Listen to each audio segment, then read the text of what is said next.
ये एक बुनियादी चीज़ है जो हर इंसान को ज़रूर करनी चाहिए। थोड़ी सी दूरी होगी तो चीज़ों को देखने का आपका नज़रिया बिल्कुल बदल जाएगा। अचानक मन की गतिविधि एक बढ़िया मनोरंजन बन जाएगी। अचानक आप पाएंगे कि आप अपने शरीर और अपने मन का इस्तेमाल किसी भी तरह कर पा रहे हैं। अब वो फिर से अपना हुक्म नहीं चला पाएंगे।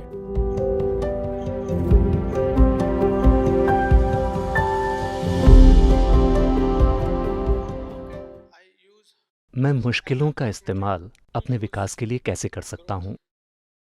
मुश्किलों का एक अवसर के रूप में कैसे फायदा उठाएं?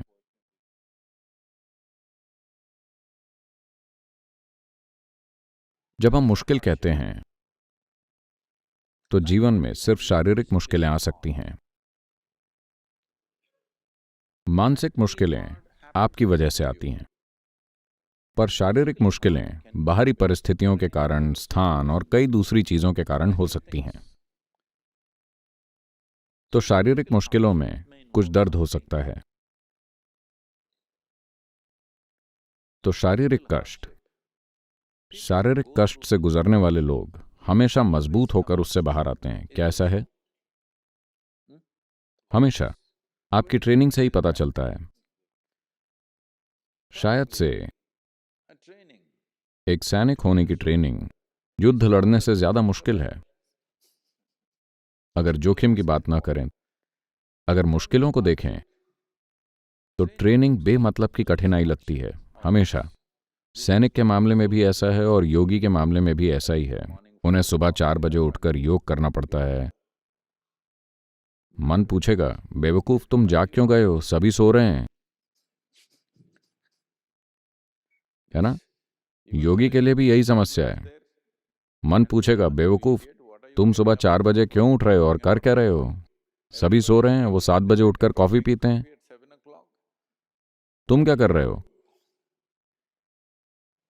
But because you put your body voluntarily through that hardship, it gets you to a place where nobody else can get. पर क्योंकि आपने स्वेच्छा से अपने शरीर को उस मुश्किल में डाला है, इसलिए आप ऐसी चीज का अनुभव कर पाते हैं जो दूसरों की पहुंच से बाहर है ना? तो शारीरिक मुश्किल एक जबरदस्त संभावना है, क्योंकि इंसानी शरीर की प्रकृति ऐसी है कि ये इस्तेमाल के साथ ही बेहतर होती है। अगर आप इसे स्वेच्छा से करते हैं तो मुश्किल में भी आनंद होगा। इसे अनिच्छा से किया जाए तो ये सबसे भयानक चीज होगी। तो सवाल सिर्फ इच्छा और अनिच्छा का है। जैसा कि मैंने शुरुआत में कहा, यह आपके क्षेत्र की सच्चाई का मजाक बनाने की बात नहीं है। जिसे आप मुश्किल ड्यूटी समझते हैं, यानी अगर सेना में किसी को सजा देनी हो तो शायद उसे 20,000 फुट की ऊंचाई पर भेजा जाए। But लेकिन जो लोग पहाड़ों पर चढ़ते हैं, जो 20,000 फुट तक चढ़ते हैं, उन्हें लगता है कि वो शानदार है ना? तो फर्क क्या है? फर्क सिर्फ मानसिकता का है। कोई इसे स्वेच्छा से कर रहा है, कोई दूसरा सोचता है कि उनके साथ जबरदस्ती हो रही है। बस इतना ही फर्क है। देखिए, यही तो जीवन है। हम जहां कहीं भी हैं, जो कुछ भी जीवन के किसी भी पल में, अगर हम कोई काम अपनी इच्छा से करते हैं तो वो स्वर्ग के समान है। जो काम हम इच्छा से नहीं करते वो नरक है ना?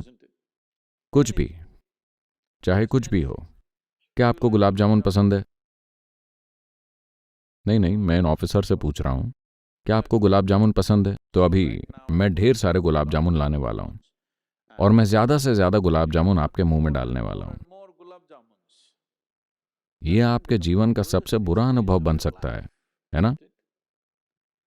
जब आप गुलाब जामुन खाना चाहते हैं और आप उसे अपनी इच्छा से उठाकर खाते हैं तो बहुत अच्छा लगता है। जब आप नहीं खाना चाहते, तब अगर कोई उन्हें आपके मुंह में ठूंसने लगे तो भयानक होगा। तो फर्क केवल इच्छा और अनिच्छा का है।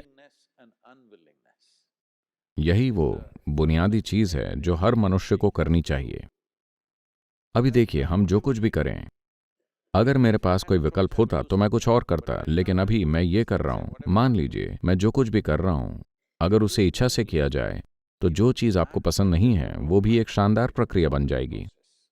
अगर उसे अनिच्छा से किया जाए तो आप देखेंगे कि वो एक भयानक प्रक्रिया बन जाएगी। पर जो मुझे पसंद नहीं है उसे मैं अपनी इच्छा से क्यों करूं? ठीक है, अगर आपको पीड़ित होना पसंद है तो ठीक है। अगर आपको पसंद नहीं आता तो कल ऐसा ना करें। पर आज जब आप इसे कर रहे हैं तो इच्छा से करें।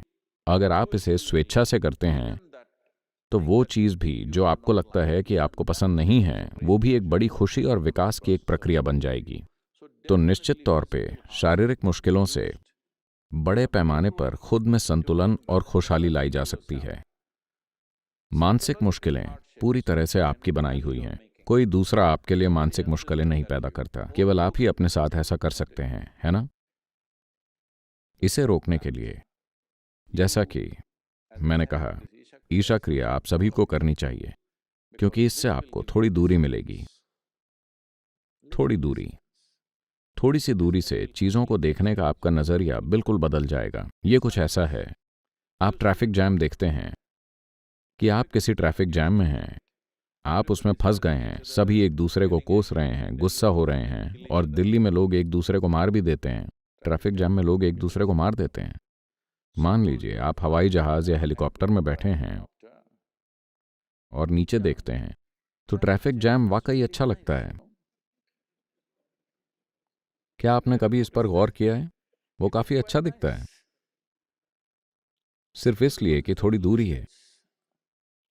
यही बात आपके शरीर और दिमाग के साथ भी है। अगर आप थोड़ी दूरी बना लें, जब मैं दूरी कहता हूं तो आपको ये समझना होगा कि आपका शरीर आपने इकट्ठा किया है, आपका मन आपने इकट्ठा किया है, तो दूरी बनाना संभव है। अगर आप थोड़ी दूरी बना लेते हैं तो अचानक मन की गतिविधि एक बढ़िया मनोरंजन बन जाएगी। मन सकारात्मक नहीं होगा, न ही नकारात्मक होगा, बस एक अच्छा मनोरंजन होगा। ये नकारात्मक या सकारात्मक तभी होता है जब आप इसमें फंस जाते हैं। इससे थोड़ा बाहर जाने के बाद अचानक आप पाते हैं कि आप अपने शरीर और मन का उपयोग किसी भी तरीके से कर पा रहे हैं, फिर वो आप पर हुक्म नहीं चलाएगा। तो शारीरिक मुश्किलों का जरूर फायदा उठाया जा सकता है। वो किसी इंसान को ताकत और खुशहाली के गहरे स्तर तक ले जाने के लिए एक बड़ा अवसर हो सकता है। मानसिक कष्ट आपके अपने बनाए हुए हैं, आपको उन्हें रोकना होगा।